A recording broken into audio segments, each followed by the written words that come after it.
Yeah, he kept saying, we got this monkey on the wall. And I'm like waiting on him to say my name, man. You know, you be talking about anybody. So when he came out for a shower, he spit through my door, right? And threw some pee in her. It got on me. Now, this guard, her name was Kathy, country guard, you know, big, thick, white country guard. And she, you know, she act like, you know, she liked me. So she heard about the incident. So she said, hey, would you like to get him? I said, yeah. So this is gonna be arranged, right? So tomorrow, he come out for a legal call on the wall. We in the hole.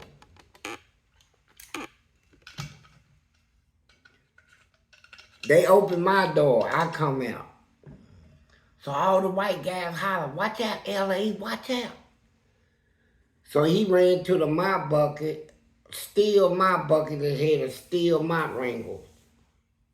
Pulled it out of the mop bucket. I'm walking up on him smiling, right? So he said, you a dead monkey today. I said, oh, for real? He said, yeah, and I'm walking up on him.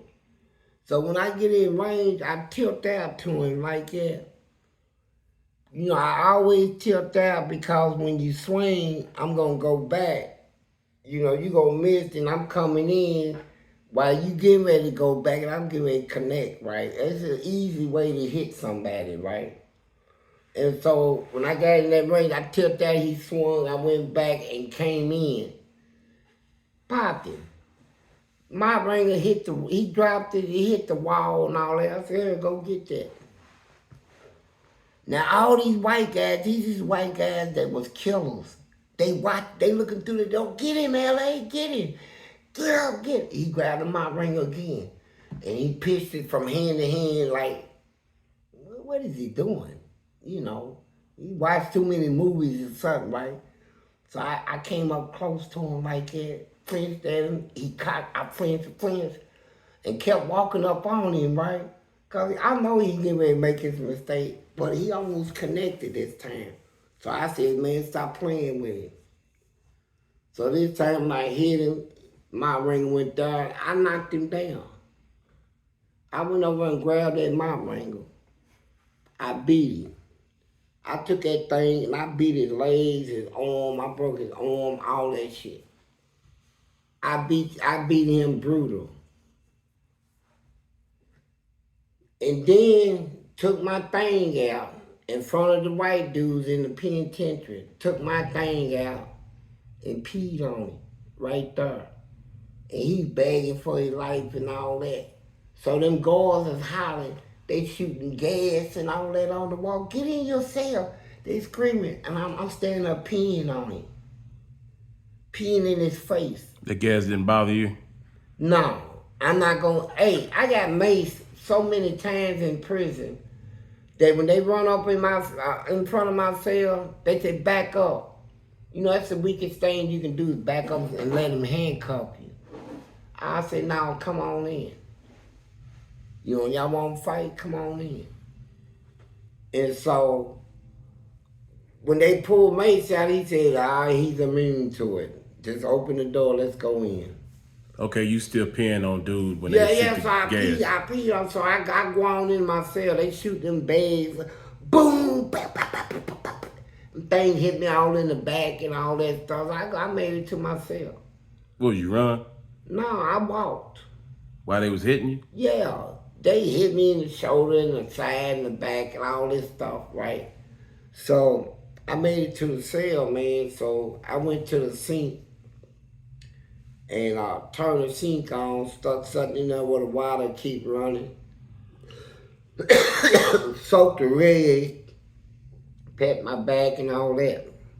They come on the walk, the nurse come on the walk, they bring a stretcher, put dude on the stretcher, and take him off the wall down to how he go to outside the hospital. So they said, Johnson, they said, the nurse back up, let the nurse check you and make sure you all right. So I did on that, you know. I backed up, they handcuffed me, opened my door. Nurse checked where they shot me and all that stuff. She said, are you? I said, I'm okay. So they put me back in my cell, unhandcuffed me and all that. Now the walk is quiet. Everybody on that walk, I'm the only black person. There was 2 black people on that walk. Now these white guys here on this walk is the toughest you ever run into. Killers. Now they quiet. Then you can hear a book slide down the hall. You know, you write notes in the book and put it in the book and pitch it down the hall and fish it in when you want to, you know, write somebody a note on the wall. Because ain't nobody out on the wall to pass it for you. So you can't get caught passing in the hole as a write-up. So somebody say, I heard my name. Somebody said, throw this down to Fleece Johnson. Book hit in front of my cell. I threw a rag out there, a towel, and fished it in, read it.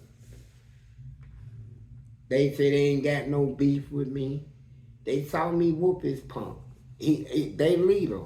Saw him beg for his life. I peed on him. All that. They said if they put him back on this wall, we'll kill him. And they did. Put him back on. 3 weeks later, he come back on the wall. Holler, hey brothers, I'm back. I ain't get a call from none of y'all. All that old. They said, who's at LA? He said, yeah. They said, hey y'all, LA's back. So I'm sitting there wondering if they gonna kill him like they say they gonna kill him. You know what I'm saying? Mm-hmm. And they seem like they kissing back up to him. I'm like, oh, it's gonna be a trouble. You know, I'll fight all of them. That's what hit my mind. I don't care. And so he said, yeah. He said, I slipped on some of that water that came off the mop wrangle, and that's how that monkey got on top of me. I'm not gonna lie, brothers. I lost that one. They said, you did all right, L.A., you did all right. He said, thank you, brother. They said, you coming out for recreation? He said, yeah, when he came out, they killed him. So he was a disgrace to them. So why don't you have any type of scars and wounds, except like when on your legs, the bullet, when you got shot in the silk cutting you? A white guy told me 2, 3 of them since I've been out of prison. They said, you did 40 years in prison, you ain't got a tattoo. I'm different. Well, I can say, I don't know why tattoos so important, but no scars. No scars. I ain't got all that because I fought like I fought. Like I said, fear was a factor to me. I ain't gonna sit there and lie to nobody and let nobody tell me, I'm tell somebody I'm not afraid. Man, I kept fear in me. And you know what? That fear worked to my advantage. Because when I fought, that's what was coming out of me, fear. You know, that's why I fought so hard, man. I said, man, I'm not gonna let nobody whoop me in there, stomp me and choke me out and all this stuff. I'm not going through that. If I got a problem with you, man, I'm taking it straight to you. You know, hard. If I catch you sitting down with your back turned, anything, laying on the bed asleep, that's how I get you. So, I became so evil in it. Yeah, finish telling about that demon, man. Yeah. That demon that was in you. I was evil. What's some of the evil things you did? Man, I cut people. What do you mean? Cut them. For what? Just for the hell of it. You know, just to have something to do, to see some excitement. You know, like we be in a hole and they lock somebody up next door to me, one of them crybabies, right? I said, "What's up, man?" You told us about that when you cut his arm off. But I'm talking Yeah, about you was talking about just yeah, randomly cutting people, right? yeah. Hmm. How does that happen? What does that look First of like? all, I count the attitude towards the people that was coming in the penitentiary off the streets, thinking they tough, right? Mm. And they coming off the street with and so I got a chance of taking some contracts, you know.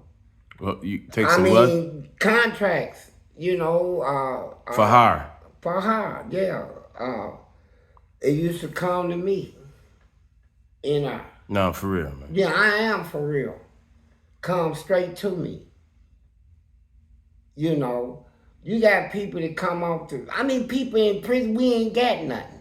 How does that? How do somebody contract somebody inside prison Man, from you the got street? people that come from jail, our other institutions, that come to my prison, Eddyville, and tell me about somebody that is already in the prison that can kill somebody that is one of his loved ones, that they would pay big money to have him taken care of, right? So you And that's ask, sometimes getting hurt, not necessarily killing. yeah, sometimes it's hurting them real bad. You know, I want him hurt. Like, I had a whole lot of contract. I don't want him dead. I just want him whooped. I want him whooped. And What does that pay? whatever they get out of it, but it paid me pretty good. Give me a number. What did one of them, if you could think about one, what did it pay? I didn't go under 2,500. It ain't much. How they get that to you? Money on them.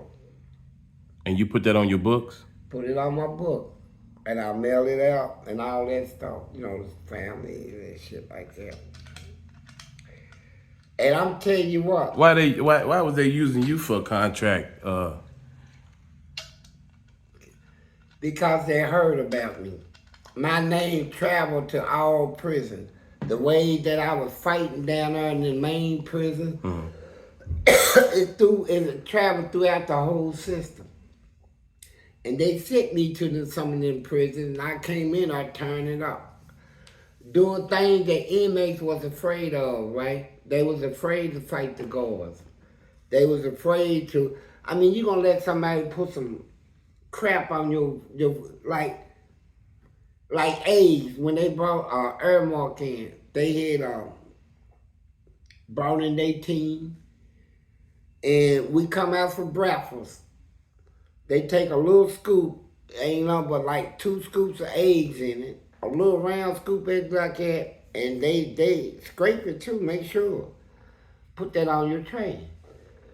So everybody was accepting it. I'm not gonna accept it. I'm not gonna accept it. I mean, if you want to accept it, go ahead on, bro. I'm getting ready to stand up for my rights, right, as a human. I don't care about I'm locked up, all that. So I said, hey, put some more eggs on my tray. So this black girl, she said, hey, you need to take your weak ass on. So you know what? I cussed her and all that. Told her she looked like Dennis Rodman. They locked me up, took me to the hole, let me back out the next day. I come back through the line, there she is. She ran her mouth. I went around the thing, took a gold chain on her neck and took it off. Took it from her. Said, you got me messed up, bitch. You know, you better learn who I am. So they locked me up. I passed the change out. When I came back out, it's all the young dudes, black, in Crips, all these Crips. Hey man, hey man, she's from the hood, man. She just worked for them, bruh. She's cool. I said, no, she ain't cool. She's a wreck. I went to the hoe because she read it on me. Man, hey, look, man, what you want for that change, man? We trying to get her to bring that powder in, man. You know, we can really hook her up, man. I said, that's on y'all. I ain't giving her shit. And didn't give it back to none of them. And she came to my table one day. Hey, can I talk to you? And we talked. So I wonder why the deal we made from then on, when we came through the child line, we get a big old scoop, big scoops of eggs, right? We get enough to eat and go on with our daily, everybody. So when I got that established with her, and then she made some little sexual deals, we went on and did that. And so that's the type I was. And people said I was evil, man. I'm in prison trying to survive. Like they had a black girl come in there, out of Paducah. Big old booty. Young, cute. She's a guard. Far as I'm concerned, if you're a guard, you're police. No respect. Out the dribble. So I want to dig a little deeper in this demon thing. I'm gonna get ready to show you this demon. Okay. Me and her got to talking, and I'm asking her where she's from and all this. They ain't supposed to tell you about their life. You know, the guards ain't. They train them. But I break through all that. And then plus they done heard about me. You know, you get him mad, he'll throw duty on you and all this stuff, right? So a lot of them is blurry when they see me. And they heard like I'm the toughest person that ever walked through that prison. So automatically I get respect and admiration when they run into me. Oh, you are Fleece Johnson? I said, yeah, that's me. And so, you know, me and her got to talking. So, found out. She got a child that she said her son, she really loves him. Said that she'll do anything for him. I said, well, why are you working her? Yeah, you told us about that. Yeah, I said, if somebody take it, you know, I can't picture you going to court. She said, I couldn't. I said, you know, you might as well drop him. I sold her, and I was selling people, man. You know, in prison, guards. You know, and everybody said I was evil. You know, I reached that level where I just didn't care no more. Were you saying in prison it's okay to be evil?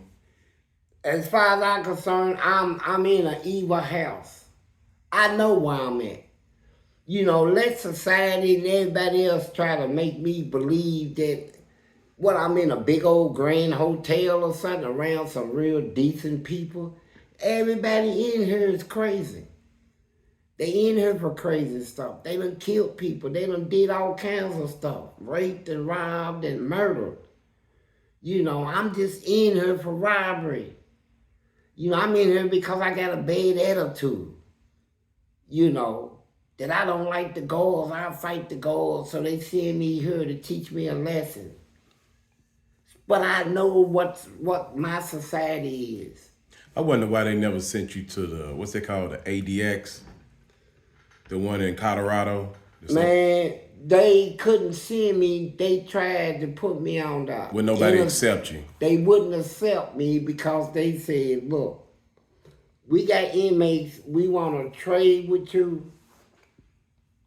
We not going to take this man. His record is too bad. He's too, I mean, he'll be no, we don't want that. We want somebody that we can trade or come in here and go through our system with no problems. This nigga gonna come in here and turn up shit. Gonna make us kill him. So, we don't want it. So, yeah, you're right. That's what you would have had to do, kill me. So, cause I don't care nothing about you. I done heard about all these prisons in America, the toughest prison and all that. The prison I was in was considered at the time I was in it as the toughest prison in America.